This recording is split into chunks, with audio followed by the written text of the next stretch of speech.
இன்றைக்கு உங்களோடு நான் பகிர்ந்து கொள்ளும் செய்தியினுடைய தலைப்பு வாழ்க்கையின் திருப்தியின் மூலமாக சந்தோஷத்தை அடைவது.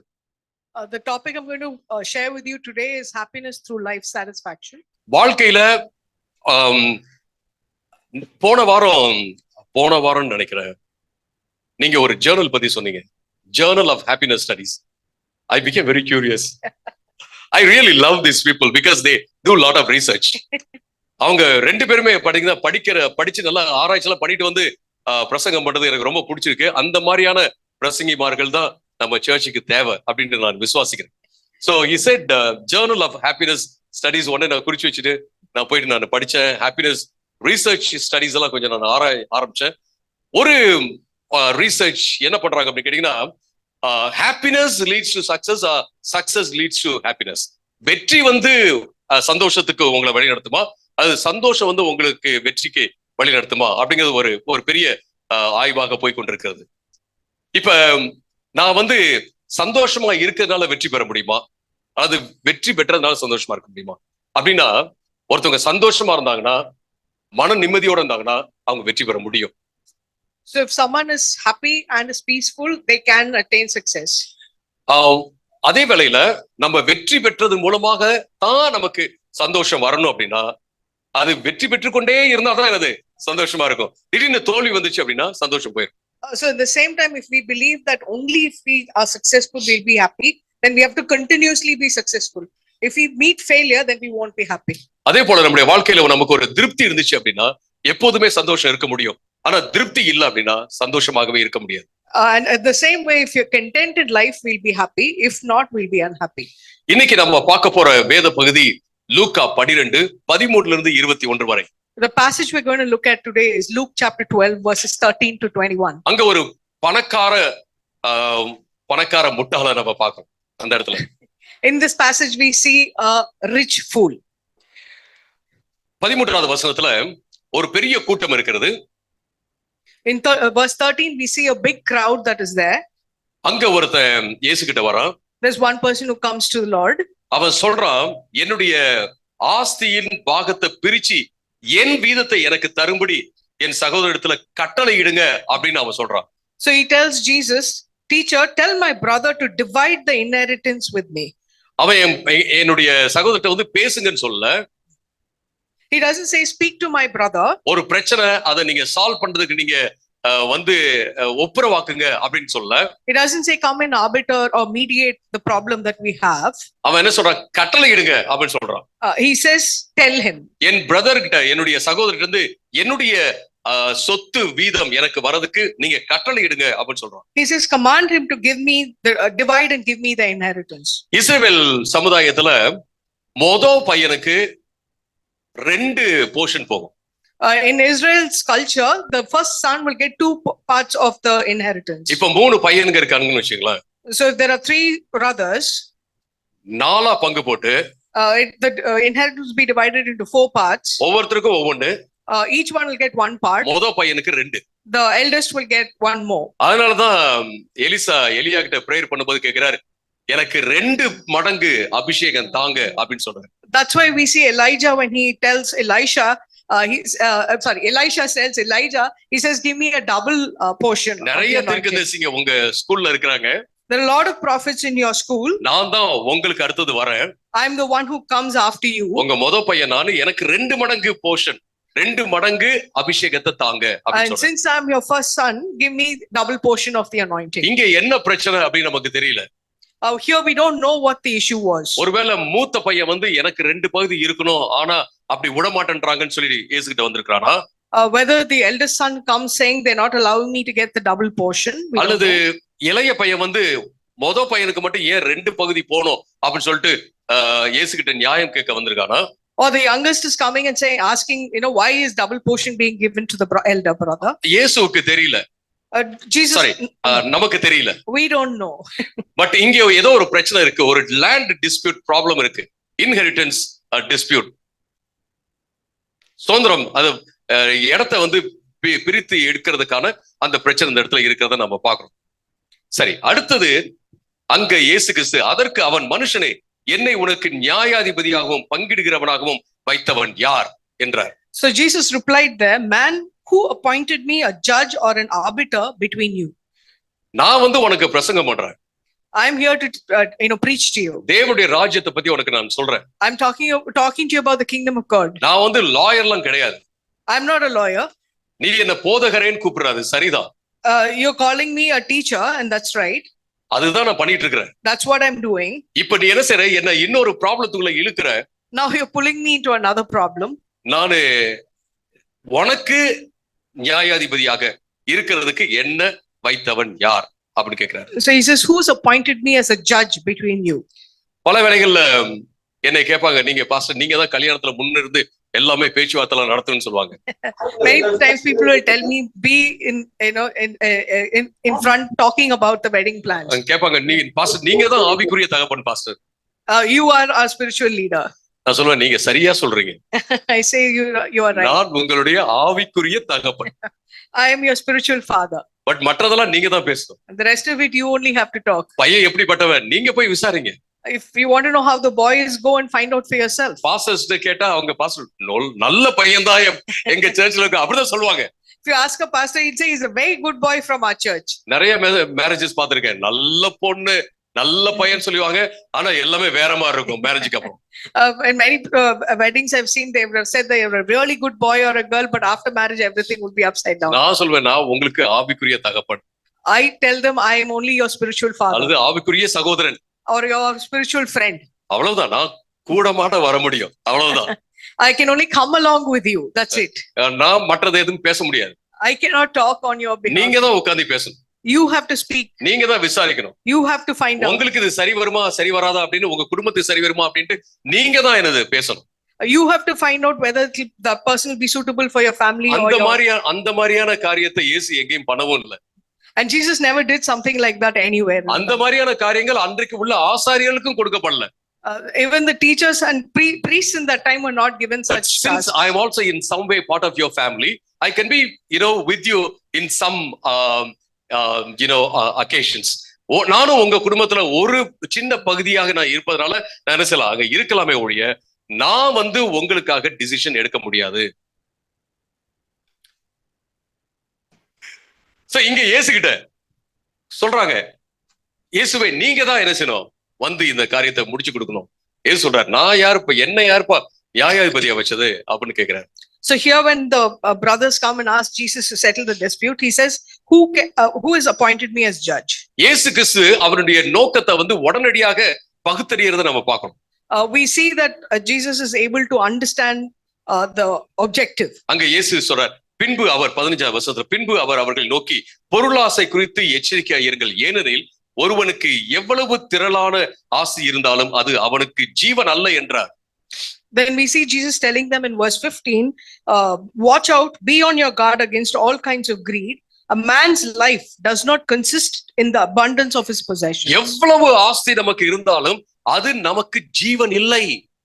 A man's life is not in the abundance of his possessions. எத்தனை பேரை நம்ம பாக்குறோம், எவ்வளவு செலவினாலும் பண்ணுங்க, எப்படியாவது உயிரை காப்பாத்திருங்க நம்ம சொல்றோம். ஆனா டாக்டர்ஸ் வந்து நீங்க எவ்வளவு செலவு பண்றதுக்கு இருந்தாலும் உயிரை இப்ப காப்பாற்ற முடியாதுன்னு சொல்ற காரியத்தை நம்ம பார்த்திருக்கோம் இல்லைங்களா? Many times we've seen somebody tell the doctors, we can spend as much as you want, we want the life to be saved, and the doctor saying nothing can be done. இயேசு சொல்றாரு பொருளாசை. அப்ப இவ பொருளாசையோட தான் இங்க வந்து இயேசு கிட்ட கேட்டுட்டு இருக்கா அப்படிங்கிறது நமக்கு புரியுது. So when we see Jesus talking about don't be greedy, that means this person has come with greed in his mind. எப்போதுமே இயேசு கிறிஸ்து வந்து தன்னுடைய பாயிண்ட சொல்றதுக்கு ஒரு உவமை சொல்வார். Jesus always to explain his point talked in parables. உவமை அப்படிங்கிறது ஒரு கதை. Parable is a story. ஒரு ஐஸ்வர்யவானிடம் நிலம் நன்றாய் விளைந்தது. The ground of a certain rich man produced a good crop. அப்போது அவன் சொல்றான், நான் என்ன செய்வேன், என் தானியங்களை சேர்த்து வைக்கிறதுக்கு இடமில்லையே அப்படின்னு சொல்றான். He thought to himself, what shall I do? I have no place to store my crops. நல்ல ப்ராப்ளம் இருக்கு, கெட்ட ப்ராப்ளம் இருக்கு. இது நல்ல ப்ராப்ளம் தான், ஒன்னும் பிரச்சனை இல்ல. So you have good problems and bad problems. This is a good problem. So களஞ்சியங்கள்லாம் இடிச்சு என்ன செய்யலாம், அவங்க பெருசா கட்டுறான். So he breaks down his barns and builds bigger ones. அதுக்கப்புறம் அவன் என்ன சொல்றான்னா 19ஆம் வசனத்துல, ஆத்துமாவே, அவன் தன்னிடம் பேசுகிறான், ஆத்துமாவே உனக்காக அநேக வருஷங்களுக்கு அநேக பொருள்கள் சேர்த்து வைக்கப்பட்டிருக்கிறது. So in verse 19 we see he's speaking to himself again. Says you have plenty of good things laid up for you for many years. நீ இளைப்பாரி புசித்து குடித்து பூரிப்பாயிரு என்று என் ஆத்மாவுடைய சொல்லுவேன் என்று தமக்குள்ளே சிந்தித்து சொல்லிக் கொண்டான். So he's telling himself, take life easy, eat, drink and be merry. அந்த காலத்துல வந்து ஒரு பிலாசபி இருந்துச்சு. அதுக்கு பேர் என்னன்னா எபிக்யூரியனிசம். அந்த பிலாசபிய நம்பினவங்க என்ன சொன்னாங்கன்னா, நாளைக்கு என்ன நடக்கும்னு தெரியாதுங்க, இன்னைக்கு நல்லா சாப்பிட்டு சந்தோஷமா இருந்து எல்லாம் முடிச்சிருங்க, அவ்வளவுதான், ஒன்னும் பிரச்சனை இல்லை. So in those days you had the Epicurean philosophy where they said, we don't know what's going to happen tomorrow, so let's do everything today. நீ சாப்பிட்டு சுகமா இருக்கிறதுக்கு உனக்கு நிறைய இருக்கு அப்படின்றான். He's thinking that he has enough to eat and enjoy himself every day. ஏன்னா அப்படிப்பட்ட ஒரு பிலாசபி அவனுடைய மனசுல இருந்துச்சு. That was the kind of philosophy he was having in his mind. தேவன் அவனை பார்த்து பேசுறாரு. Now God is speaking to him. தேவன் வந்து பேசுற ஒரு உவமை எது அப்படின்னா இந்த உவமை தான். A parable where God speaks is only this parable. அவர் சொல்றார், மதிகேடனேன்னு சொல்றார். He says, you fool. உன் ஆத்மா உன்னிடத்திலிருந்து இந்த ராத்திரியில எடுத்துக்கொள்ளப்படும், அப்பொழுது நீ சேகரித்தவைகள் யாருடையதாகும் என்றார். He said to him, this very night your life will be demanded from you. Then who will get what you have prepared for yourself? இந்த வார்த்தை அவன்கிட்ட வந்தோன்னா அவன் எப்படி ஆயிருப்பான், அது இங்க சொல்லல, பட் எப்படி ஆயிருப்பான் நீங்க யோசிச்சு பாருங்க. When he heard this word, it doesn't say here what happened, but think for yourself how he would have felt. ஒருவேளை சோகம் அடைஞ்சிருக்கலாம். Maybe he got sad. இல்ல இது ஒண்ணும் இல்ல, ஒரு வார்த்தை இல்ல, சும்மாதான் நம்முடைய கற்பனை அப்படி நினைச்சுக்கலாம். He might have been thinking, this is nothing, or I've been dreaming. But நிச்சயமாக அன்றைக்கு அவன் போய்விட்டான் என்றுதான் நான் பார்க்கிறோம். But we see that he dies that night. அங்க 21 இயேசு தன்னுடைய உவமைக்கு ஒரு முடிவை கொண்டு வரார், அந்த டீச்சிங் கொண்டு வரார். So we see in verse 21 Jesus giving the model for the parable. தேவனிடத்தில் ஐஸ்வர்யனாய் இராமல் தனக்காகவே பொக்கிஷங்களை சேர்த்து வைக்கிறவன் இப்படி இருக்கிறான் என்றார். He said, this is how it will be with anyone who stores up for things for himself but is not rich towards God. தேவனை நேசிக்காம மற்றவங்களோடையும் நம்முடைய பொருட்களை வந்து பகிர்ந்து கொடுக்காம வாழ்றவங்க தேவனிடத்துல ஐஸ்வர்யமாக இருக்க முடியாது, அவர்கள் இப்படிதான் அப்படின்னு சொல்லி சொல்றத பார்க்க. So we see that when someone is not rich towards God or is not sharing what they have with others, then this is what will happen to them. நம்ம ஒரு 3 கேள்வி என்ன அப்படிங்கறத நம்ம பார்த்தலாம். I want to ask you 3 questions. முதல் கேள்வி என்னன்னா, why didn't Jesus show interest in being an arbiter and judge to settle an inheritance sharing issue? அதாவது இயேசு கிறிஸ்து ஒருத்தங்க வந்து சொத்தை வந்து பிரிச்சு கொடுக்கறதுக்கு நீங்க கட்டளை இடுங்க அப்படின்னு சொல்லும்போது ஏன் இயேசு கிறிஸ்து அதுல ஆர்வம் காண்பிக்கல அப்படின்னு நீங்க யோசித்து பாருங்க. அடுத்த கேள்வி நீங்க யோசித்து பார்க்க வேண்டிய கேள்வி என்ன அப்படின்னு கேட்டீங்கன்னா, நாம வந்து சொத்தை சம்பாதிப்பதும் சொத்தை சேர்ப்பதும் உருவாக்குவதும் அல்லது ஐஸ்வர்யமாக இருப்பதும் ஒரு தவறான ஒரு காரியமா அப்படிங்கறத யோசித்து பாருங்க. So the second question is it wrong to create wealth and be rich? வாழ்க்கையில சந்தோஷமா இருந்து சாப்பாடு மற்ற வசதிகள் எல்லாம் என்ஜாய் பண்றது தவறா அப்படிங்கறத நீங்க யோசித்து பாருங்க. And the third question is it wrong to be happy in life, enjoying good food and other comforts? இது எல்லாத்துக்குமே பதில் தரும் ஒரு அழகான உவமை, ஒரு உபதேசம் தான் இயேசு இங்கு தரும் ஒரு உபதேசம் சொல்லி நாம பார்க்கிறோம். So this parable answers all these 3 questions very beautifully. 5 முக்கியமான காரியங்களை உங்களோட நான் பகிர்ந்து கொள்ள போறேன். I'm going to share 5 important things with you. முதலாவது, தேவனை மையமாக வைத்து பொருள் ஈட்டுவது. The first thing is God-centered wealth creation. அடுத்ததாக, சுயத்தை மையமாக வைத்து வாழும் வாழ்க்கையை தவிர்ப்பது. The second point is avoiding self-centeredness. மூன்றாவது, பொருள் சம்பத்து மட்டுமே நமக்கு திருப்திய வாழ்க்கையில தராது என்பதை நாம் பார்க்கணும். The third point is material wealth alone does not guarantee satisfaction. நான்காவது, உங்களுக்கு ரொம்ப பிடிச்சது, உங்க வாழ்க்கையை நீங்க என்ஜாய் பண்ணலாம், நீங்க மற்றவங்களுக்கும் வாழ்க்கை உருவாக்கி கொடுக்கலாம். Fourth one is what everyone would like, is enjoying your life and creating a life for others. அர்த்தம் உள்ள வாழ்க்கையை நாம் வாழ்வது. And the last one is leading a meaningful life. So நம்ம இங்க முதலாவது நம்ம பார்க்கிறது என்னன்னா, God centered wealth creation. நாம தேவனை மையமாக வைத்து சம்பத்தை உருவாக்குவது பொருள் ஈட்டுவது மிக முக்கியமான ஒரு காரியம். சிலருக்கு பாத்தீங்கன்னா, சில கிறிஸ்டியன்ஸ் வந்து எப்ப பார்த்தாலும் பரலோகத்துக்கு நம்ம பரலோகத்துக்கு போகணும் அப்படின்னு சொல்லிட்டு இருப்பாங்க. இந்த பூலோகத்துல அவங்க வந்து வெற்றியாக இருக்கணும் அப்படிங்கறத நினைக்க மாட்டாங்க. There are a lot of people who keep thinking that they only want to go to heaven but would forget to be successful on earth. நீங்க ஆண்டவரை நேசிப்பதும் மற்றவர்களுக்கு உதவி செய்வதும் தேவனிடத்துல ஐஸ்வர்யமாக இருப்பது என்றால், நீங்க உதவி செய்யறதுக்கு உங்ககிட்ட பொருட்கள் வேண்டும் அல்லவா? So if you have to help others in order to be successful, then you and be rich in the Lord, then you should be helping others. பொருள் ஈட்டுவது ஒரு தவறான காரியமே கிடையாது. So creating wealth or saving wealth is not wrong. ஆண்டவர் இந்த உலகத்தை படைச்ச போது ஆண்டவர் ஒரு ஆவிக்குரிய உலகமாகவே அப்படியே gaseous வேர்ல்டா ஆண்டவர் வந்து படைக்கல. எங்க பார்த்தாலும் வாயு அந்த ஆவி அப்படி ஆண்டவர் படைக்கல. So when the Lord created the earth, he didn't only make it spiritual. நாம எல்லாம் அப்படியே ஆவி மாதிரி அப்படியே சுத்திக்கிட்டே இருக்கிற மாதிரி அப்படி ஆண்டவர் படைக்கல. He didn't make it where we are moving around as spirits. ஆண்டவர் உங்களுக்கு எனக்கு சரீரத்தை கொடுத்தார். The Lord has given you and me a body. ஆண்டவர் இந்த அழகான பொருள் சார்ந்த ஒரு உற்பத்தி திறன் சார்ந்த லாபகரமான உலகத்தை படைச்சார். So the Lord has given us a beautiful, productive and profitable earth. ஆண்டவர் ஆதாம் ஏவாளை பார்த்து சொன்னார், நீங்க இந்த தோட்டத்துல இருந்து இதை நீங்க பண்படுத்துங்க பாதுகாத்துக் கொள்ளுங்க அப்படின்னு சொல்றாரு. So the Lord gave Adam and Eve the garden and said, look after it and work it. பண்படுத்துங்க பாதுகாத்துக் கொள்ளுங்க அப்படின்னா இதை நீங்க மெயின்டைன் பண்ணி என்ன செய்ய ப்ரொடெக்டிவா நீங்க வச்சுக்கோங்க அப்படின்றது அர்த்தம். So he said maintain it and be protected. So நீங்க இன்னும் என்ன செய்யுங்க வெல்த் கிரியேட் பண்ணுங்க அப்படின்னு அவர் சொல்றாரு. நீங்க சம்பத்தை உருவாக்குங்க, வளமையை உருவாக்குங்க, செழிப்பை உருவாக்குங்க அப்படின்னு சொல்றாரு. So he says be prosperous and create wealth.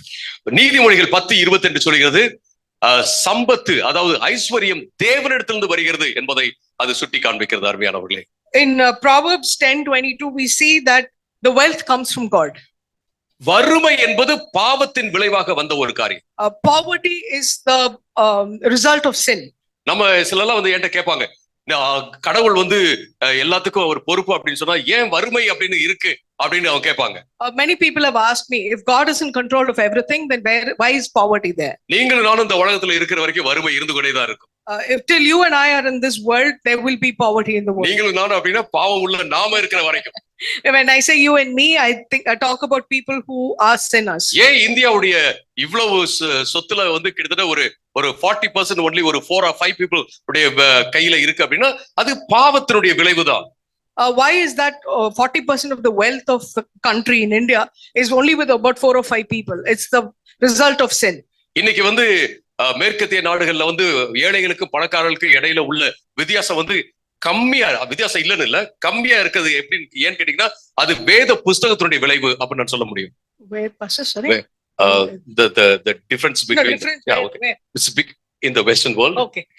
In the Western world, the gap between the rich and the poor is less. It's because it's based on the Bible, what they live. Human rights அப்படின்னு ஒண்ணு வந்தது இந்த உலகத்துக்கு வந்ததே வேத புஸ்தகத்துல இருந்து சொல்லி நான் பாக்கிறேன். Even human rights has come into the world based on the Bible.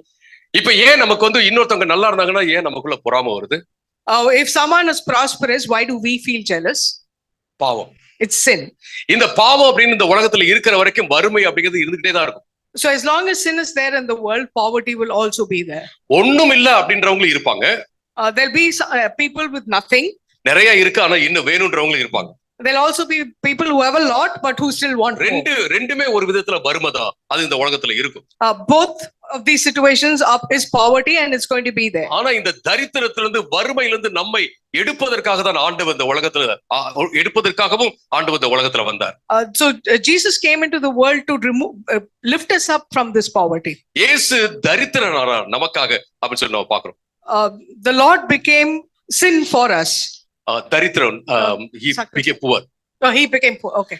நிறைய பேர் நினைச்சுக்கிறாங்க இயேசு பிறந்தது புவரா ரொம்ப பிறந்தாரு அப்படின்னு நினைச்சுக்கிறாங்க. Many people think that Jesus was born poor. இயேசு கிறிஸ்து வந்து ரொம்ப தரித்திரமா, அதனால அவரு ரொம்ப பணக்காரரா பிறந்தாரு அப்படின்னு சொல்ல, அவர் ரொம்ப தரித்திரமா அப்படி குடிசையில இருக்கிற மாதிரி அப்படிலாம் அவரு அந்த பிளாட்ஃபார்ம்ல எல்லாம் இருக்கிறாங்களா அந்த மாதிரிலாம் அவரு பிறக்கல. அவங்களை நான் கொச்சைப்படுத்தி நான் பேசல, அப்படி பிறக்கல அப்படிங்கிறத நான் சொல்றேன். Jesus was not rich when he was born, but nor was he really poor. நிச்சயமாக ஒரு நல்ல ஒரு மிடில் கிளாஸ் ஃபேமிலில தான் பிறந்தார். So he was born in a middle class family. அவங்க அப்பா வந்து தச்சனாக இருந்தார். His father was a carpenter. Very good lucrative job. நல்ல பணம் சம்பாதிக்க ஒரு வேலையாக இருந்தது அப்படிங்கறத நம்ம பார்க்கிறோம். So இயேசு எங்க தரித்திரரானார் அப்படின்னா சிலுவையில் நமக்காக தரித்திரரானார். We see where Jesus became poor, it was on the cross. தரித்திரம் அப்படிங்கறத எப்படி புரிஞ்சுக்கணும் அப்படின்னா தரித்திரம் அப்படிங்கறத விட அவர் வெறுமையானார், ஒண்ணுமே இல்லாம அவர் ஆயிட்டார் அப்படின்னு சொல்லி பாக்குறோம். So when you look at poor, you look at that he didn't have anything at that point of time.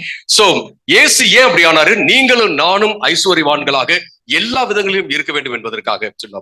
Why did Jesus become poor on the cross? So that we would be prosperous. என்கிட்ட ஒரு சிலர் வந்து சொல்லுவாங்க, நம்ம வந்து செழிப்பு வளமையை பிரசங்கம் பண்ணவே கூடாது அப்படின்னு சொல்லி. So a lot of people come and tell me that we should not speak about prosperity and riches. நான் என்ன சொல்வேன் அப்படின்னா, செழிப்பு வளமையை மட்டும் பிரசங்கம் பண்ணக்கூடாது, ஆனா அதுவும் தேவனுடைய அந்த ஆலோசனையில ஒரு பகுதி அப்படிங்கறத மறந்துடக்கூடாது. So I say that only prosperity you shouldn't preach, because it is also part of God's kingdom. இங்க இருக்கிற அந்த பணக்காரன்ட்ட என்ன பிரச்சனை? What was the problem with the rich man in the story? அவனுடைய நிலம் நல்லா விளைஞ்சிச்சு, அது பிரச்சனையா? Was the problem that he had a very good crop? நல்லா விளைஞ்ச போது அவன் சந்தோஷப்பட்டான், அது பிரச்சனையா? Was it the problem that he was very happy when he had a good crop? அல்லது நல்லா விளைஞ்சதுனால அவன் தன்னுடைய களஞ்சியங்கள் எல்லாம் இடிச்சு இன்னும் பெருசா கட்டினா, அது பிரச்சனையா? Was it the problem that he broke down his barns and built bigger ones? அவனுடைய பிரச்சனை என்ன அப்படின்னு கேட்டீங்கன்னா, அவன் நான் அப்படிங்கிற அந்த சுயத்தை அவன் நம்பினான் அப்படின்னு சொல்லி நான் பாக்குறோம். The problem here was he was being very self-centered. ஒரு தடவை கூட கடவுளை பத்தி இங்க பேசவே இல்லை. He never talked about God over here. கடவுளை வந்து புகழ்ந்து பேசல, கடவுளை மையமா வச்சு அவனுடைய பிசினஸ் அவன் பண்ணவே இல்லை அப்படிங்கறத நான் பாக்குறேன். We see he didn't praise God, nor did he keep God in front when he was doing his business. ஆனா கடவுள் வந்து அவன்கிட்ட பேசுறார். But here we see God speaking to him. நீங்க பைபிள்ல பாத்தீங்க அப்படின்னு கேட்டீங்கன்னா, அதாவது வளமையாக இருப்பது செழிப்பாக இருப்பது ஒரு பிரச்சனையே கிடையாது அப்படிங்கறத நம்ம பாக்குறோம். When you look at in the Bible, you see that being prosperous is not a problem. Abraham வந்து ஒரு பெரிய பணக்காரரா இருந்தாரு. Abraham was a very rich man. Joseph வந்து ரொம்ப ரொம்ப கஷ்டமான ஒரு சூழல்ல இருந்து ஒரு பெரிய ஒரு ஐஸ்வர்யனாக மாறினார் அப்படிங்கறத நம்ம பாக்குறோம். We also see Joseph from a great place of suffering, he went up to a much higher place. So நிறைய பேருக்கு இந்த மாதிரி ஒரு வறுமை மென்டாலிட்டி இருக்கு, வறுமை மனோபாவம். So many people have this poverty mentality. ஒரு சிலருக்கு பாத்தீங்கன்னா ஐஸ்வர்ய மென்டாலிட்டி, ஒண்ணும் இல்லைனாலும் நிறைய போட்டுட்டு போயிட்டு அதுக்கப்புறம் வந்துட்டு கடன் வாங்கி செலவு பண்ணிட்டு அப்படி இருக்கவங்களும் இருக்காங்க. Many people have this prosperity mentality that even if they don't have anything, they'll take loan and then show more than what they have. True prosperity mentality எப்படின்னு கேட்டீங்கன்னா, நம்ம வந்து கஷ்டப்படுறோம் சொல்லாம அந்த கஷ்டத்தை நீக்குவதற்கு அவங்க உழைப்பாங்க, ஸ்மார்ட்டா வேலை செய்வாங்க, கடினமா உழைப்பாங்க, அவங்க மேல வருவாங்க, மற்றவங்களுக்கு அவங்க ஆசீர்வாதமா இருப்பாங்க. True prosperity is when if they have a problem also, they'll work hard and smart and overcome it and get better and also help others. ஏன்னா ஆண்டவர் சொன்னார், நீங்க உலகத்தை ஆண்டு கொள்ளுங்கள்னு சொன்னார். Because the Lord has told us to have dominion over the world. அடுத்த point நம்ம பார்க்க வேண்டியது என்ன அப்படின்னு கேட்டீங்கன்னா, அவாய்ட் செல்ஃப் சென்டர்னஸ். நீங்க சுயத்தை மையமாக வைத்து வாழும் வாழ்க்கை தவிர்க்க வேண்டும். சுயத்தை மையமாக வைத்து வாழும் வாழ்க்கை தவிர்க்க வேண்டும். எப்படி இந்த வாழ்க்கை, இந்த உலகத்துல நீங்க மட்டும்தான் இம்பார்ட்டன்ட் ஆனாலா? அப்படிலாம் கிடையாது, நமக்கு எல்லோருமே தேவை. You are not the only important person in this world. We need everybody. இது பொருளாதாரம். ஆனா வாழ்க்கையில நாம பார்த்தோம்னா, சாதாரணமா வாழும் போது நமக்கு மற்றவர்கள் தேவை, நாம் மற்றவர்களுக்கு தேவை. So what I spoke was economy, but even in life we need others and they need us. நம்மள மட்டுமே மையமா வச்சு நான் எனக்கு போதும் அப்படின்னு வாழ்ந்தோம் அப்படின்னோம்னா ஒரு சந்தோஷமான வாழ்க்கையை வாழவே முடியாது. If we become selfish and only look at ourselves and live for ourselves, then we cannot have a happy life. இவன் நிலம் விளைஞ்சதெல்லாம் பிரச்சனையே கிடையாது. So him having a good crop was not a problem. சந்தோஷப்பட்டதும் பிரச்சனை கிடையாது. Being happy was not a problem. களஞ்சியத்தை இடிச்சு பெருசாக்குனது பிரச்சனை கிடையாது. Building bigger barns was also not a problem. ஆனா யாருக்குமே எதுவுமே கொடுக்காம, சேல்ஸ் கூட பண்ணாம தனக்கு மட்டும் வச்சிருந்தா பாருங்க, அதுதான் பிரச்சனை. The problem was that he didn't share it with others, nor did he sell it to others. That was the problem. இது ரொம்ப ரொம்ப முக்கியமான ஒரு பிரச்சனை அருமையானவர்களே. This is a very important problem. தன்னை மையமாக வைத்தே அவன் வாழ்க்கை நடத்தினான் அப்படின்னு சொல்லி பாருங்க. He kept only himself as the center of his universe and lived. That was the problem. ஒரு வியாபாரியாக இவன் வளர்ந்தானே ஒழிய அந்த வியாபாரி வளரவில்லை. So as a business person, his business grew, but as a businessman he didn't grow. வியாபாரம் வளர்ந்தது, ஆனா வியாபாரி வளரவில்லை. The business grew, but the businessman didn't. நாம நம்முடைய ஆசைகளை வந்து நம்மையும் தாண்டி வைத்துக் கொள்வது, பார்ப்பதும் ரொம்ப ரொம்ப முக்கியமான ஒரு காரியம். So we have to look at our likes and needs and everything, not just keeping ourselves in the center, but keeping others. நீங்க எந்த அளவுக்கு வளர்றீங்களோ அந்த அளவுக்கு தான் உங்களுடைய பிசினஸ் வளரும். How much you grow is how much your business will grow. N mind எந்த அளவுக்கு வளருதோ அந்த அளவுக்கு தான் சர்ச்சும் வளரும். நான் எந்த அளவுக்கு வளரணும் அது அந்த அளவுக்கு தான் சர்ச்சும் வளரும். So how much my mind grows is how much I grow and the church will grow, and how much I think about the church will grow. So நம்ம எல்லா விதங்களும் வளரும் போது நாம் வளர்ந்து கொண்டே இருப்பது, மேம்பட்டு கொண்டே இருப்பது மிக முக்கியமான ஒரு காரியம். So in everything we are growing is very important. So நம்ம மற்றவர்களுக்கு கொடுக்கும் பழக்கம் நமக்கு வேணும். So we should have the habit of giving to others. தாழ்மையான இதயம் தேவை. Being humble in heart is important. அது மட்டுமல்ல, நாம பணம் இல்லாமலே பணக்காரர்களாக இருக்க முடியும். ஐஸ்வர்யம் இல்லாமலே ஐஸ்வர்யவான்களாக இருக்க முடியும், தெரியுங்களா? So we can actually be rich without even having money. நீங்க 5 ரூபாய் கையில வச்சிருக்கீங்க அப்படின்னா, if you have 5 rupees with you, 1 ரூபாயும் இல்லாத ஒரு ஆளுகிட்ட நீங்க 1 ரூபாய் கொடுத்தீங்கன்னா நீங்க பணக்காரர். if you give 1 rupee to a person who doesn't even have 1 rupee, then you are a rich person. நீங்க சொல்லிக்கலாம், நான் பணக்காரனா நான் ஃபீல் பண்றேன்னு சொல்லலாம். நீங்க you can say I'm feeling rich. எனக்கு இல்ல அப்படின்னு சொன்னீங்கன்னா, அவன் உங்களுக்கு ஏதாவது கொடுத்தான்னு வச்சுங்களேன், அவன் பணக்காரனா மாறிடுறான். So if you say you don't have anything but he gives you something, then he becomes richer than you. நமக்கு எதுவுமே கொடுக்கவே இல்ல அப்படின்னா, கொடுக்கவே ஒண்ணுமே இல்லன்னா எதுவுமே கிடையாது.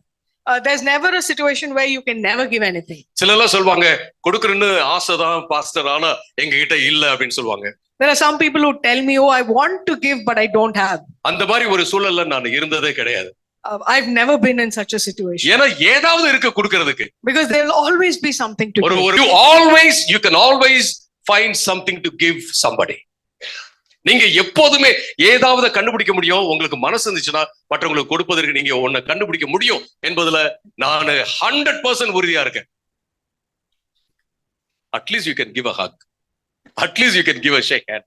At least you can give a word of appreciation. ஏதாவது ஒன்று நீங்க கொடுக்க முடியும்.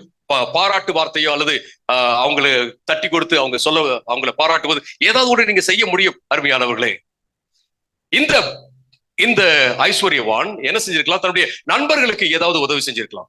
So this rich man could have helped his friends. ஏழைகளுக்கு உதவி செஞ்சிருக்கலாம். He could have given something to the poor. ஜெபாலயத்துக்கு உதவி செஞ்சிருக்கலாம். He could have given something to the church. எங்க தேவை உள்ள இடத்துக்குலாம் கொடுத்திருக்கான். ஆனா பாத்தீங்கன்னா எல்லாத்தையுமே அவன் தனக்கு என்று வைத்துக் கொண்டான்.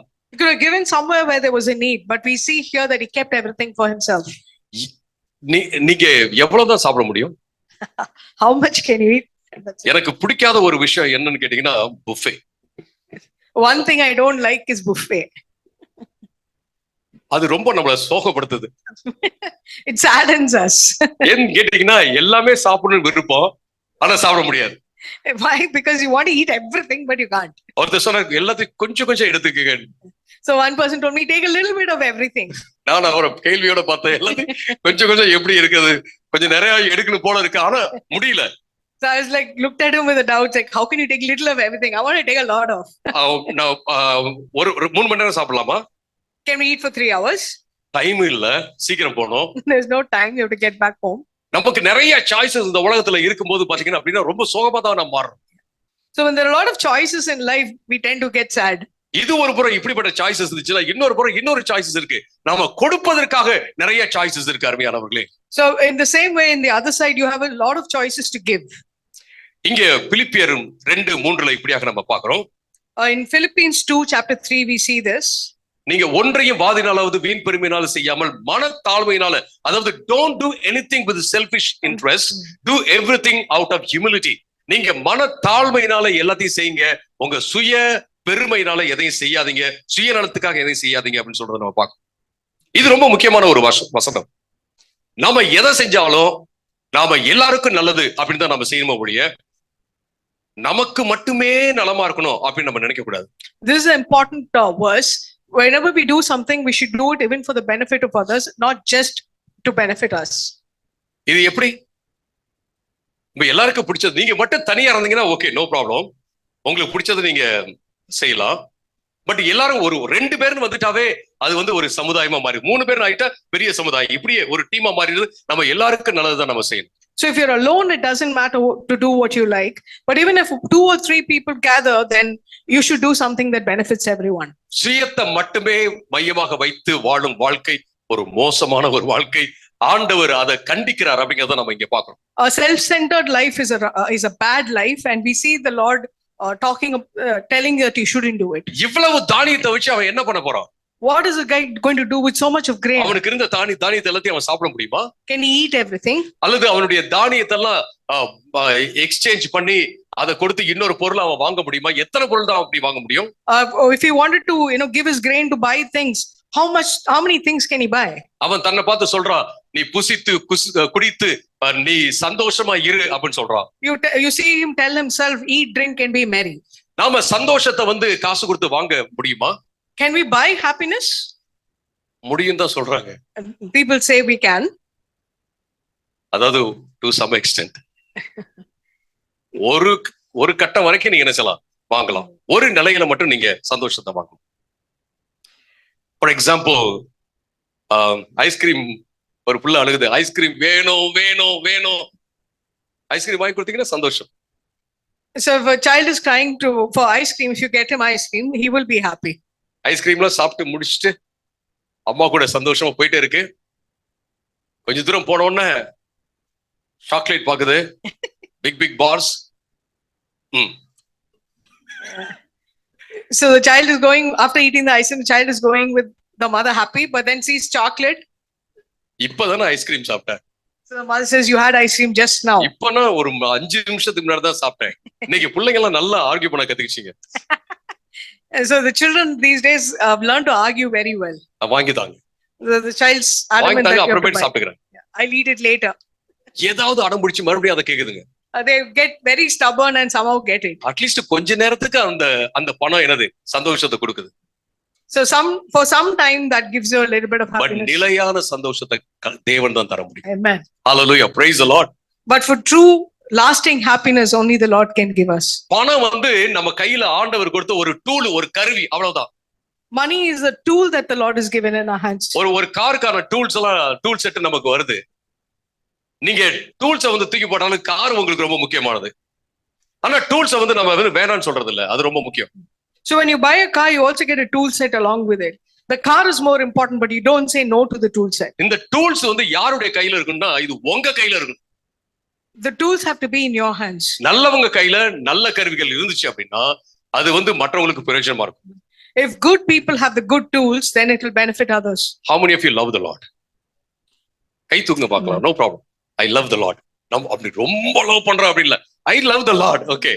இத்தனை பேர் நீங்க எல்லாருமே ஐஸ்வர்யவான்களாக இருக்க வேண்டும். All of you should be prosperous. உங்க எல்லா கையிலுமே கோடிக்கணக்கான பணங்கள் இருக்க வேண்டும். All of you should have crores of money. ஏன்னா that's a tool. Because it's a tool. நான் நம்புறேன் உங்க கையில இருந்துச்சுன்னா நீங்க நல்லது செய்வீங்கன்னு நம்புறேன். I believe that if you have the money, you'll do good. எத்தனை ஏழைங்க இருக்காங்க? How many poor people are எத்தனை கஷ்டப்படுறவங்க இருக்காங்க? How many people are in problems? நான் நம்புறேன் உங்க கையில அந்த டூல் இருக்கும்போது நீங்க மற்றவங்க எல்லாத்துக்கும் நல்லது செய்வீங்க அப்படி நான் நம்புறேன். I believe that if you have the money as a tool, you will help others. அந்த டூல் நல்ல டூலா கெட்ட டூலா அப்படின்றது யாருடைய கையில இருக்கு, எதற்காக அது பயன்படுத்தப்படுகிறது அப்படிங்கறத பொறுத்து நம்ம பார்க்க முடியும். The tool becomes good or bad depending on whose hand it is and how they are using it. இந்த டூலை பயன்படுத்தி நாம மற்றவங்களுக்கு உதவி செய்யும் போது நாம சுயத்தை மட்டுமே மையமாக வைத்து வாழ முடியாது. So when we have this tool and we're helping others, we cannot live a self-centered life. நீங்க இம்பார்ட்டன்ட் இல்லைன்னு சொல்லவே இல்லை. I'm not saying you're not important. நீங்க ரொம்ப ரொம்ப இம்பார்ட்டன்ட் தான். You are very important.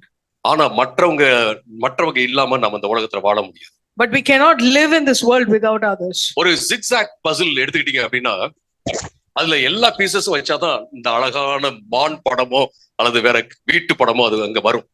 So if you're doing a jigsaw puzzle, if you put all the pieces together, it's only when the picture will come to life. அந்த zigzag puzzleல உங்க முகம் மட்டும் இருக்குன்னு வச்சுக்கலாம்.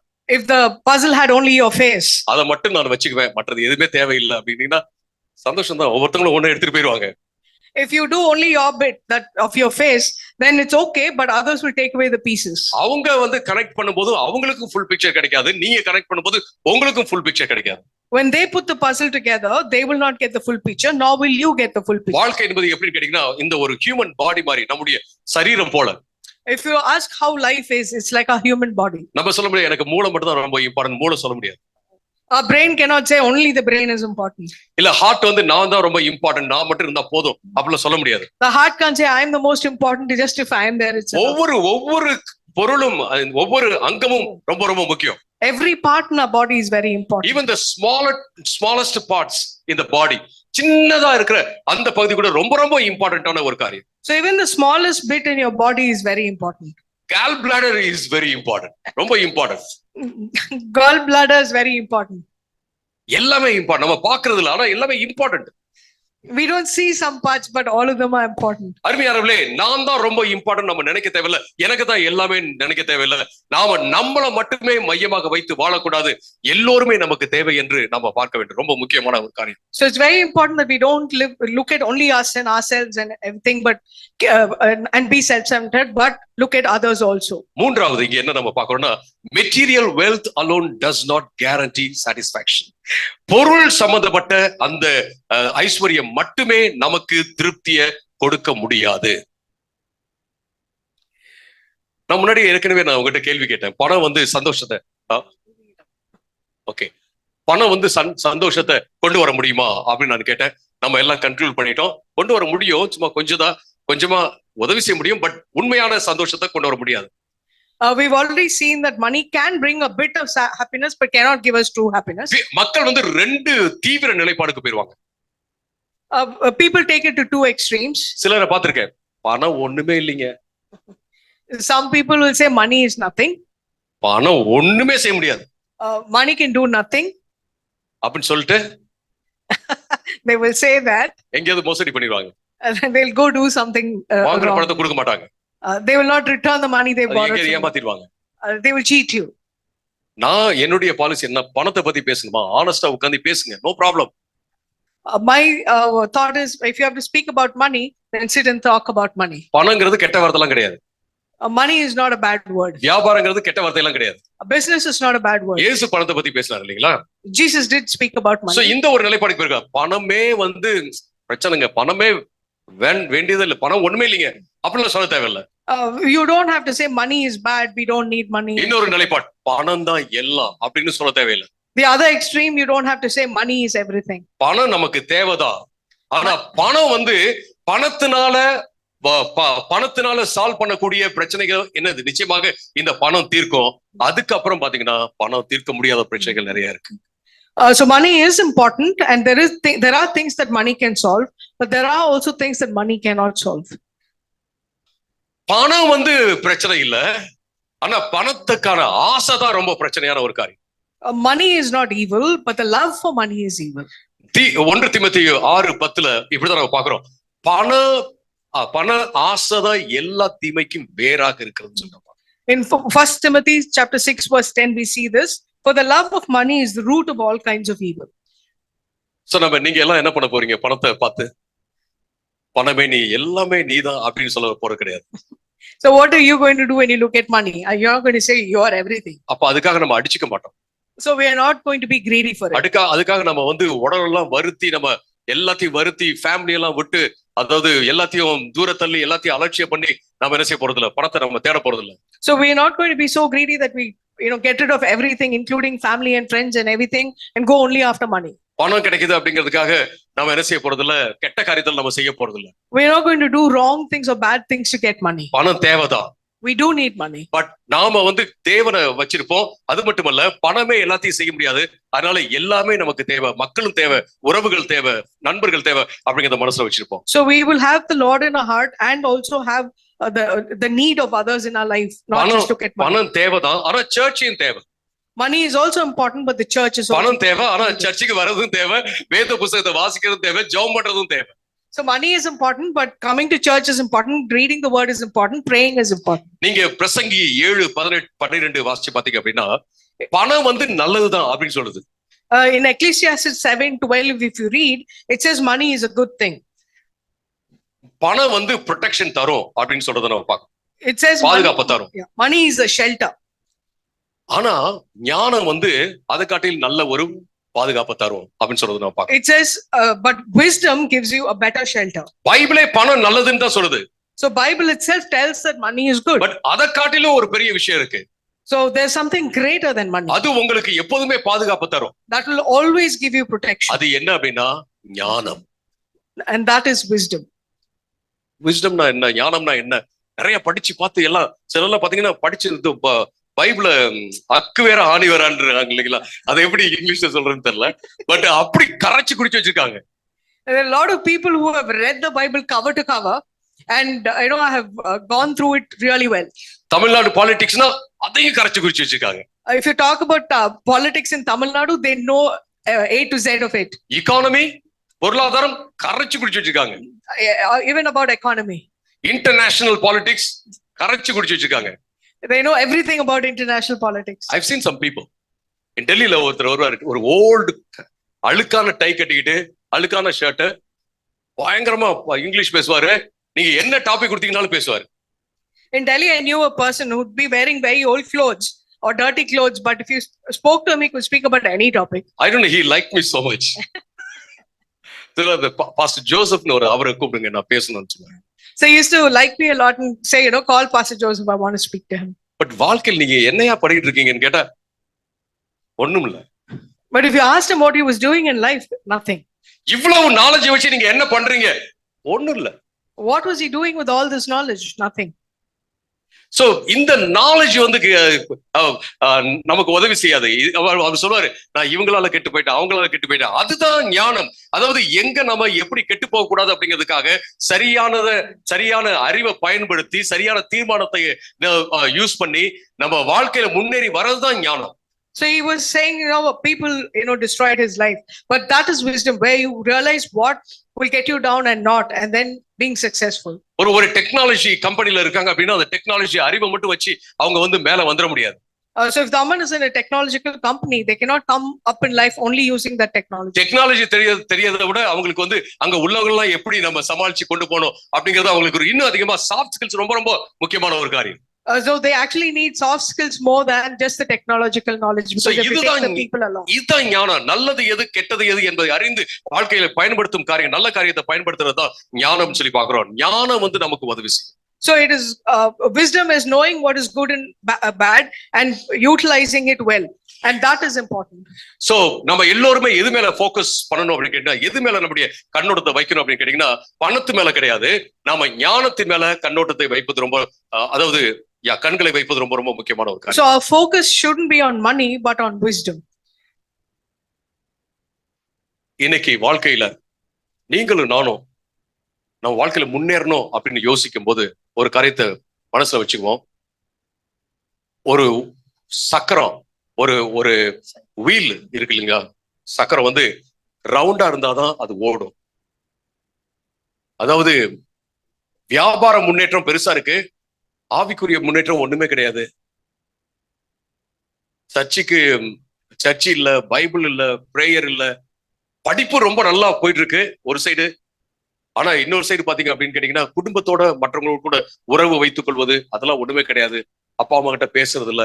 அப்படி அதாவது அந்த சக்கரை வந்து சரியா ரவுண்டா இல்லாம மேலே கீழே இருந்துச்சு அப்படின்னா வண்டி நிச்சயமா ஓடவே ஓடாது. So life is like a wheel, and there has to be balance. So if you only look at business but not look at your spiritual life, or you look at only your studies not your spiritual life, or don't look at your relationships, then your life will not go smooth, because there'll be ups and downs in the wheel and it will not be smooth, right? நம்ம எல்லாருக்குமே கனவுகள் இருக்கு இல்லைங்களா? We all have dreams. இப்படி நம்ம யோசிப்போம், ஒரு thought experiment. Okay, நாம அப்படி யோசிப்போம் சும்மா. Okay, so let's do a thought experiment. So let's think this way. நீங்க டிவில ஒரு ஆட் பாக்குறீங்க. So you see an advertisement on TV, especially for the couples, okay, not for others. Okay, டிவில add பாக்குறீங்க. ஒரு கப்பல் ஏர்பிளைன்ல உட்கார்ந்து நல்ல சூப்பரான ஒரு டேபிள்ல அவங்க சாப்பிட்டுட்டு இருக்காங்க, ரெண்டு பேரும் ஜாலியா சிரிச்சிட்டு இருக்காங்க. So you see a couple in an airplane having a nice meal together and they're laughing.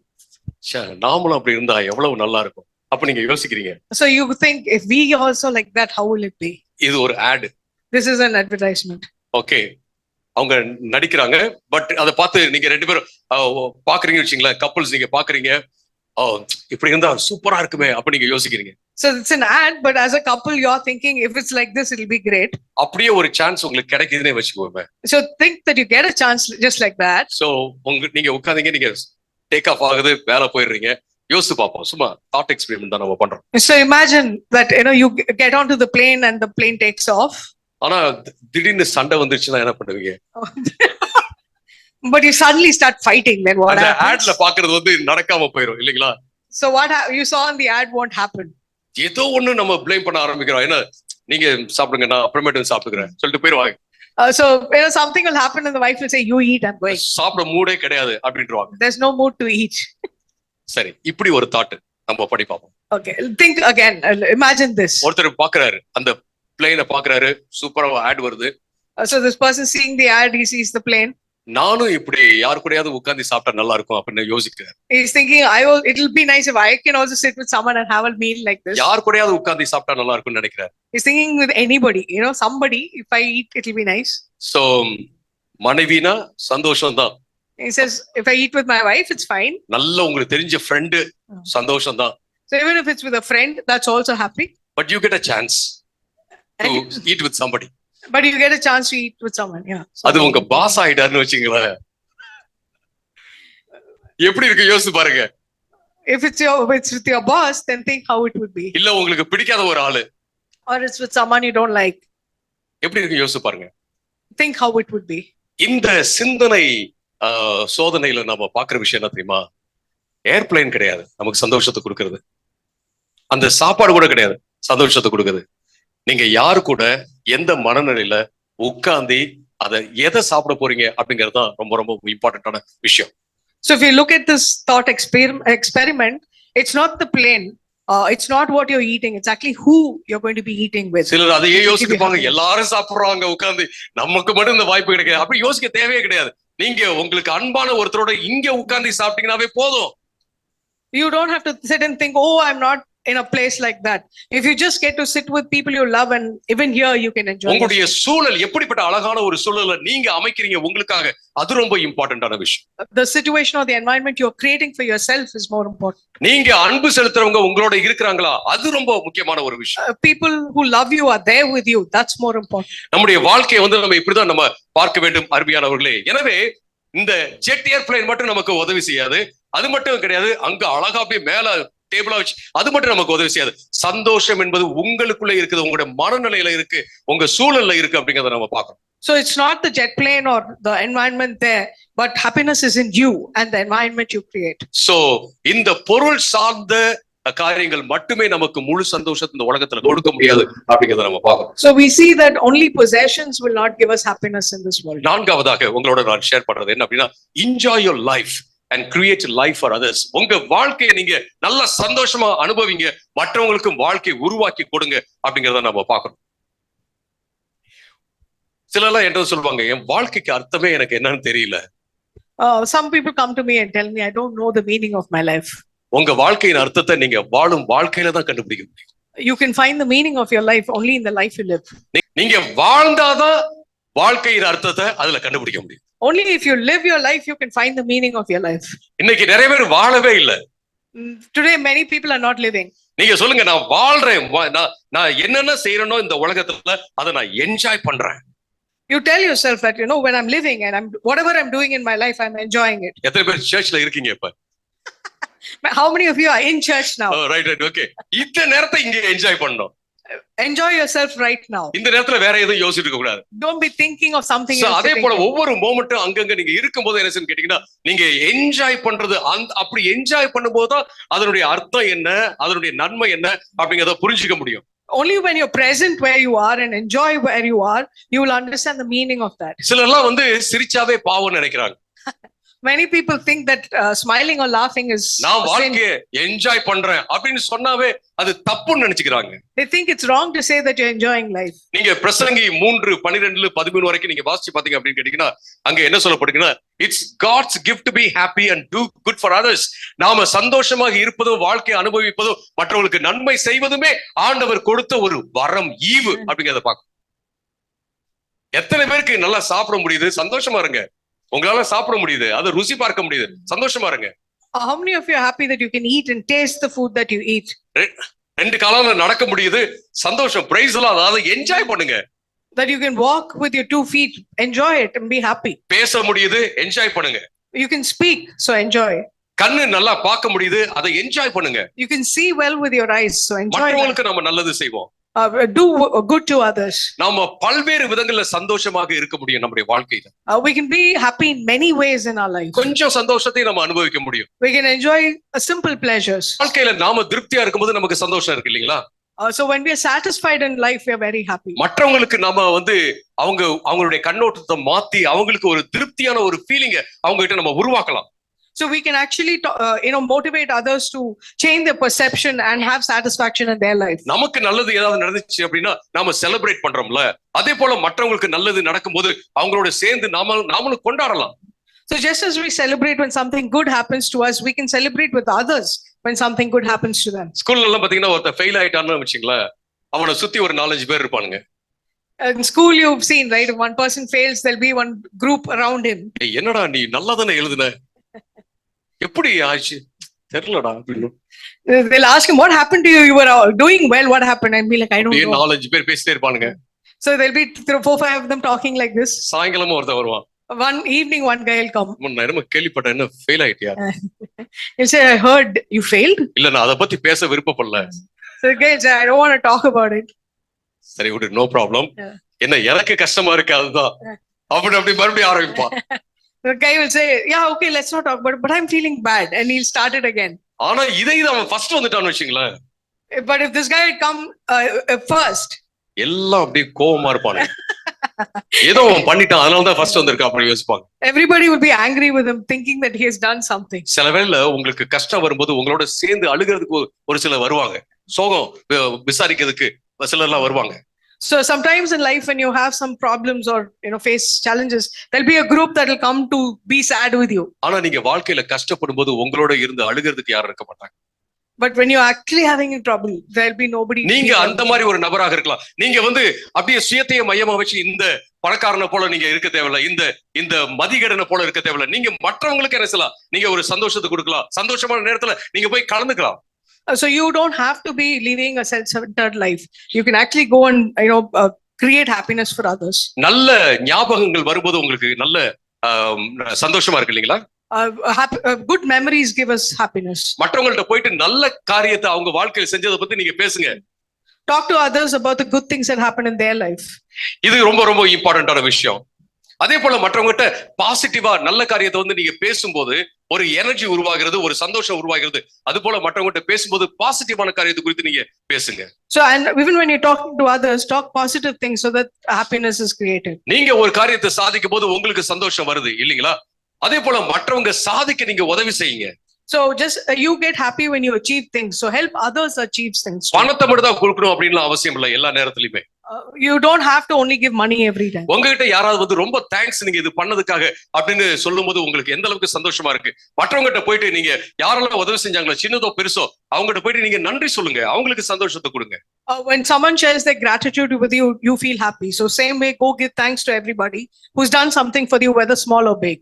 நீங்க ஒரு பெரிய காரணத்துக்காக நீங்க போராடும் போது உங்க உயிரையே கொடுக்கும்போது உங்ககிட்ட சந்தோஷம் இருக்குல்ல, அதே போல மற்றவங்களும் எந்த ஒரு பெரிய காரியத்துக்காக அவங்க வாழ முடியும் அப்படிங்கறத காண்பீங்க. Just like when you're doing a great thing, you feel happy. Encourage others that they too can do great things. உங்ககிட்ட நம்பிக்கை இருக்கும்போது உங்களுக்கு சந்தோஷம் இருக்கு, மற்றவங்களுக்கு நம்பிக்கை கொடுங்க. When you have faith, you will be happy. Same way, create faith for others. So இப்படி பல்வேறு விதங்கள்ல என்ன செய்யலாம் அப்படின்னு கேட்டீங்கன்னா நம்ம சந்தோஷத்தை நாம அடையலாம். நீங்க வெளிநாட்டுக்கு போனீங்கல்ல, வேற பல காரியங்களை பாத்தீங்க அப்படின்னா உங்களுக்கு சந்தோஷமா இருக்கு, யாரையாவது பக்கத்துல உள்ள ஏற்காடு கூட்டு போங்க, இல்ல இங்க அண்ணா பார்க்குக்கு யாரையாவது கூட்டு போங்க. So when you go abroad and you see things, you get happy. Take somebody to Yerkod or to Anna Park and show them some things. இல்லாட்டி டிராவல்ஸ் அண்ட் டூர்ஸ் ஆவது டிவில போட்டு அவங்களுக்கு காமிச்சு அப்படியே எக்ஸ்பிளைன் பண்ணுங்க, ஏதாவது ஒண்ணு பண்ணுங்க. Or at least show them something on TV and explain it to them so that they get happy. இந்த கதையில நீங்க பாத்தீங்கன்னா இவன் வந்து என்ஜாய் பண்ணுன்னு நான் சொல்லுவேன் அப்படின்னு சொன்னானே ஒழிய அவன் என்ஜாய் பண்ண மாதிரிலாம் தெரியல. In this parable, if you see, he tells himself, you enjoy, but we don't see him enjoying. மற்றவங்கிட்ட சந்தோஷத்தை அவன் பகிர்ந்து கொண்டானா நமக்கு தெரியல, அப்படிலாம் போடப்படல. We don't know if he even shared his happiness with others because we don't see it there. உங்க வாழ்க்கை நீங்க enjoy பண்ணணும். அந்த வாழ்க்கையில அட்லீஸ்ட் ஒரு சின்ன சின்ன சந்தோஷங்களை மற்றவங்களோட நீங்க ஷேர் பண்ணிக்கணும், அந்த ஆசீர்வாதங்களை மற்றவங்களோட நீங்க ஷேர் பண்ணிக்கணும். ரொம்ப இம்பார்ட்டன்டான விஷயம். So it's important that you enjoy your life, but also share the simple pleasures and the happiness with others. Live your life meaningfully. உங்களுடைய வாழ்க்கை நீங்க அர்த்தமுள்ள வாழ்க்கையாக வாழுங்க. இயேசு இந்த கதையை எப்படி முடிக்கிறாரு? How does Jesus end the story? தேவனிடத்துல ஐஸ்வர்யவானாக இருக்க வேண்டும் அப்படின்னு முடிக்கிறார். He says, be happy in the Lord. தேவனிடத்துல ஐஸ்வர்யனா இருக்கிறதுனா என்ன? What does that mean? இந்த இந்த ஆளுக்கு அப்படியே ஆப்போசிட்டா இருக்கிறதா, வேற ஒண்ணுமே இல்ல, சிம்பிளா சொல்ல போறோம். It is being totally opposite to the rich man in the story. So நிறைய பேர் நினைச்சுக்கிறாங்க தேவனுக்கு ஐஸ்வர்யம் அப்படின்னா எல்லாத்தையும் எல்லாம் வித்து கொண்டு வந்து சர்ச்ல போட்டுறணும், அப்பதான் ஐஸ்வர்யவான் அப்படின்னு நினைச்சுக்கிறாங்க. அப்படிலாம் கிடையாது. Many people think being rich towards the Lord is to sell everything and give it to the church. That's இவன் கடவுளை மையமா வச்சு ஒரு காரியத்தையும் செய்யல. He never did anything keeping Christ in focus. நீங்க தேவனை உங்க வாழ்க்கையின் மையமா வச்சு நீங்க எல்லாத்தையும் பண்ணீங்க அப்படின்னா தேவனிடத்துல ஐஸ்வர்யவானா இருக்கீங்க. If you will keep the Lord first in your life and everything, then you are rich towards the Lord. இவனும் வாழ்க்கையில எதையும் என்ஜாய் பண்ணல, யாருக்கு எதையும் அவன் கொடுக்கவும் இல்லை. This man didn't enjoy anything in life, nor did he give anything to others. உங்க வாழ்க்கையில் நீங்க ஆண்டவர் கொடுத்த ஆசீர்வாதங்களை என்ஜாய் பண்ணி அதை மற்றவங்களோட ஷேர் பண்ணிக்கிட்டீங்க அப்படின்னா தேவனிடத்துல நீங்க ஐஸ்வர்யவானாக இருக்கிறீங்க அப்படின்னு அர்த்தம். So if you enjoy the blessings the Lord has given you in your life and bless others with it, then you are rich towards the Lord. நாம ஒரு காரியத்துல எப்போதுமே தீர்மானமா இருக்கணும். என்ன அப்படின்னு கேட்டீங்கன்னா, நமக்கு பணம் தேவைதான், ஆனா பணம் நம்முடைய ஜீவன் அல்ல. The one thing we have to keep as a focus in our life is that we need money, but money is not life. a life. நீங்க தொடர்ந்து நீங்க வாசிங்க அப்படின்னு கேட்டீங்கன்னா, இயேசு சொல்றாரு உங்களுக்கு வந்து முக்கியமானது இந்த போடுற சட்டையும் அப்புறம் மற்ற பொருள்களும் கிடையாது அப்படின்னு அவர் சொல்றாரு. சாப்பிடுற சாப்பாடும் கிடையாது அப்படின்னு சொல்றதை நம்ம பாக்குறோம். Further in this chapter you see the Lord saying what is important in your life is not what you wear or what you eat. சாப்பாடும் துணிமணியும் இருக்கு, ஆனா ஜீவன் இல்லைன்னா you have food and you have clothes to wear, but if you don't have life. எத்தனை பேர் சந்தோஷமா இருக்கு உங்களுக்கு நீங்க உயிரோட இருக்கீங்கன்னு சொல்லிட்டு? How many of you are happy today that you are alive? Praise the Lord. நீங்க நல்ல ட்ரெஸ் பண்ண முடியுது, பேச முடியுது. இது எதுவுமே இல்லாம நாம உயிரே இல்ல, ஆனா நிறைய ஒரு 1000 sarees இருக்குன்னா என்ன பண்ண முடியும் சொல்லுங்க பார்க்கலாம். So how many of you are happy that you're alive, you're able to eat, you're able to wear good things? What happens if you have 1000 sarees but you're not alive? உயிர் இருந்து ஒரு 7 sarees இருந்தா கூட போதும். If you're alive and you have 7 sarees, that's enough. ஒரு நாளைக்கு ஒண்ணு. One day of the உயிரோட week. இருக்கிறோம், உயிர் இருந்து ஒரு 2 சட்டை இருந்தா கூட போதும் தான். If you're alive and have just 2 shirts, that's fine. நீங்க பெட்ல இருக்கீங்க, டாக்டர் சொல்றாரு உங்களுக்கு 2 ஆப்ஷன்ஸ் இருக்கு. ஒண்ணு உயிரோட இருப்பீங்க, ஆனா உங்களுக்கு 2 ஷர்ட் மட்டும் தான் வாழ்க்கை முழுசு இருக்கும். இன்னொன்னு உங்களுக்கு 1000 சட்டை இருக்கும், ஆனா உயிரோட இருக்க மாட்டீங்க. எது நீங்க தேர்ந்தெடுப்பீங்க? If a doctor gave you 2 choices, that you'll be alive but have only 2 shirts, but you'll be dead and have 100 shirts, which will be your choice? No problem. 2 shirt நான் எனக்கு துவைச்சு போட்டுக்கிறேன், நான் உயிரோட இருக்கணும் அப்படிதான் சொல்லுவீங்க இல்லைங்களா? Won't you say that, I'd rather be alive and, keep reusing the shirts? ஜீவன் ரொம்ப important. Life is very important. இதை நம்ம மனதில் வைத்துக் கொள்ள வேண்டும். மிக மிக முக்கியமானது. இந்த வாழ்க்கை நம்ம எப்படி பார்க்கணும்னா முழுசா பார்க்கிறது ரொம்ப முக்கியம். So it's very important to see our life in completeness. ஆவிக்குரியது, பொருளாதாரம், வியாபாரம், சர்ச்சு அப்படின்னு பார்க்காம முழு வாழ்க்கை முழுமையாக நம்ம பார்ப்பது மிக முக்கியமான காரியம். So instead of seeing it as silos of, spiritual, economical, business, you need to see it as a whole. இந்த வாழ்க்கை எப்போதுமே அதாவது நம்ம விட்டு போறதுக்கு வாய்ப்பு இருக்கு அப்படிங்கறதை மனசுல வச்சுக்கணும். We should also keep in mind that we can lose this life at any time. சிலர்லாம் பாத்தீங்கன்னா கண்ட மாதிரி பேசிடுவாங்க. There are some people who will speak any which way. நாளைக்கு இவங்களை பார்க்கவே போறது இல்ல அப்படின்ற மாதிரி பேசிடுவாங்க. They will talk as if they will not see you tomorrow. அந்த மாதிரி நம்ம பேசவே கூடாது. We should never speak. நாளைக்கு யாருக்கு தெரியும் நாம ஐயோ சாகர நிலையில இருந்து தண்ணி வேணும்னு கேட்கும்போது அவன் தான் தண்ணி எடுத்துட்டு வருவான். Maybe we would be at a place where we are dying and this person will bring water for us. யாரையும் நாம உதாசீனப்படுத்தவே கூடாது. We should not disrespect anyone. ஏன்னா இந்த வாழ்க்கை நம்ம பெட்டுக்கு போய் நாளைக்கு காலைல உயிரோட எழும்பினாதான் நிச்சயம், இல்ல அப்படின்னா ஒண்ணுமே கிடையாது. So only if we go to bed today and wake up tomorrow alive, we don't know whether we will. அதனால பெட்டுக்கு போகாம விட்டுறாதீங்க, பயந்துட்டு நல்லா போய் தூங்குங்க, சந்தோஷமா தூங்குங்க, நல்ல ட்ரீம்ஸ் எல்லாம் வரட்டும். That doesn't mean you don't go to sleep at all. Do go and sleep and get good dreams. பயப்படுறதுக்காக நான் சொல்லல. I'm not telling you this to scare you. வாழ்க்கையினுடைய இயல்பு தன்மை அப்படிதான் இருக்கு. This is the way of life. அதே போல இந்த வாழ்க்கையில இப்ப வாழ்றது மட்டுமே நம்ம பார்த்துட்டு இல்லாம நாம நித்திய வாழ்வையும் மனசுல வச்சுக்கிறது ரொம்ப ரொம்ப முக்கியமான ஒரு காரியம். And the same way we shouldn't be focused only on our life on earth. We should keep eternal life also in focus. இந்த வாழ்க்கை ஒருவேளை 80 வருஷம் வரைக்கும் இருக்கலாம், ஆனா நாம நித்தியமாக இருக்க போறது ஆண்டவரோட அருமையானவர்களே. This life maybe will live till we are 80, but we're going to have eternal life with the Lord. நமக்கு நிச்சயமாக ஆசைன்னு ஒண்ணு இருக்கிறது ரொம்ப அவசியமான ஒரு காரியம். So it's very important to have desires in life. ஆசையை எப்படி நம்ம கையாள்வது என்பதை பத்தி நம்ம வரும் நாட்கள் நம்ம பார்க்க போறோம். ஆனா ஆசையே இருக்கக்கூடாது அப்படின்றதெல்லாம் கிடையாது. So we will look at how to, deal with our desires in coming weeks, but we shouldn't live without any desire. ஆனா பேராசை ரொம்ப ரொம்ப டேஞ்சரான விஷயம். But being greedy is very, very difficult. Very. ஆண்டவர் உங்களுக்கு கொடுத்த எல்லா பொருள்களையும் நீங்க நல்ல விதத்துல நிர்வாகம் பண்ணணும் அப்படின்னு விரும்புறாரு. But the Lord wants you to wisely use all the things that He has given you. நம்ம நல்ல விதத்துல எப்படி உங்க பணத்தை நீங்க செலவழிக்கிறீங்க, எதுக்காக செலவழிக்கிறீங்க அப்படிங்கிறது உங்க வாழ்க்கையினுடைய தத்துவத்தை சொல்லும். How you spend your money and on what you spend your money will actually tell you the philosophy of your life. அது மட்டுமல்ல, நாம எப்போதுமே கம்யூனிட்டியா தான் இருக்கிறோம். அதாவது ஒரு சமூகமா தான் இருக்கிறோம். நம்ம தனியா இல்லவே இல்லை இந்த உலகத்துல.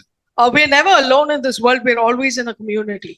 சோ நாம ஒருத்தருக்கு பார்த்து சொல்லலாம், நான் உங்களுக்காக இருக்கிறேன், நீங்க சொல்லுங்க, நான் ஜெபம் பண்றேன் அப்ப நம்ம சொல்லலாம். So we can actually tell others we are there for you and I'll pray for you. நம்ம கம்யூனியன் கொண்டாடும் போது நம்ம சொல்ற விஷயம் என்ன அப்படின்னா, நம்ம கிறிஸ்துவின் சரீரமாகிய சபையா இருக்கிறோம், நம்ம எல்லோரும் அங்கமாக இருக்கிறோம் அப்படிங்கறத நம்ம சொல்றோம். So when we take part in the communion, we say we are the body of Christ and we are part of the body of Christ. So we should always contribute to other people in some way or the other. நம்ம எப்போதுமே மற்றவங்களுக்கு ஏதாவது ஒரு விதத்துல பயன் உள்ளவராக இருக்கிறோம் அப்படிங்கறத நம்ம பார்க்கிறோம். அது மட்டும் இல்ல, ஒரு நாள் நம்ம ஆண்டவர்ட்ட கணக்கு கொடுக்கணும். And we also know that we're going to give accountability to the Lord one day. ஆண்டவர்ட்ட போயிட்டு நீங்க என்ன சொல்ல போறீங்க? நீங்க உங்ககிட்ட நான் இவ்வளவு ரிசோர்சஸ் கொடுத்தேன், நீங்க அதை வச்சு என்ன பண்ணீங்க அப்படின்னு கேட்கும்போது நம்ம என்ன சொல்ல போறோம்? When the Lord asks you, I've given you so much, what did you do with it? What are you going to tell Him? கொஞ்சமா கொடுத்தவங்க கொஞ்சமா ஆன்சர் பண்ணோம், நிறைய கொடுக்கப்பட்டவங்க நிறைய ஆன்சர் பண்ணோம். So when whoever's been given little will have to answer by a little, and whoever's given lots has to answer. நிறைய தாளந்து உள்ளவங்க, எனக்கு நிறைய தாளந்துகள் இருக்கு அப்படின்னு சொல்றீங்க அப்படின்னா, you have to answer God someday for how you use your talents. உங்களுடைய தாளந்துகளை எப்படி நீங்க யூஸ் பண்றீங்க அப்படிங்கிறதுக்கு ஒரு நாள் நிச்சயமாக ஆண்டவர்ட்ட நீங்க கணக்கு கொடுத்தே ஆக வேண்டும். So if you say the Lord has blessed you with many talents, then one day you're accountable to Him on how you use all those talents. அருமையானவர்களே, இந்த உலகத்துல நாம திருப்தியா இருக்கும்போது, மற்றவங்களையும் மைண்ட்ல வச்சு வாழும்போது, சுயநலம் இல்லாம வாழும்போது, வாழ்க்கையில நம்ம ஆண்டவர் நமக்கு கொடுத்ததை நல்லா என்ஜாய் பண்ணி சந்தோஷமா மற்றவங்களையும் நம்ம பிளஸ் பண்ணும்போது நிச்சயமாக நாம சந்தோஷமா இருக்க முடியும். So when we live our life and use our blessings to bless others and don't live a self-centered life, we will be happy. இது எப்ப நம்ம அச்சீவ் பண்ண முடியும் அப்படின்னா, வாழ்க்கையில ஒரு திருப்தி இருக்கும்போது. When we can achieve this is only when we are satisfied in life. இன்னைக்கு நீங்க என்ன செய்யுங்க, உங்க பாஸ்ட் எல்லாம் தூக்கி ஆண்டவருடைய கரத்துல போட்டுருங்க. Today cast all your past to the Lord. இது செய்ய முடியல, அது செய்ய முடியல அப்படின்னு ரெக்ரெட்ஸ் எல்லாம் தேவையில்லை நமக்கு. Don't have any regrets of you couldn't do this or that. இப்ப இருந்து நீங்க ஸ்டார்ட் பண்ணுங்க. Start from today. உங்க வாழ்க்கையை அழகா நீங்க அமைச்சுக்கங்க. Live your life well. என்ன இல்ல அப்படின்றத பத்தி யோசிக்க தேவையில்லை. Don't think of what you don't have. என்ன இருக்கு அப்படிங்கறத நீங்க யோசிங்க. Think about what you have. ஆண்டவர் என்னெல்லாம் கொடுத்திருக்கிறார் அப்படிங்கறத யோசிங்க. Think of all that the Lord has given you. ஆண்டவருக்கு நன்றி சொல்லுங்க. Thank the Lord.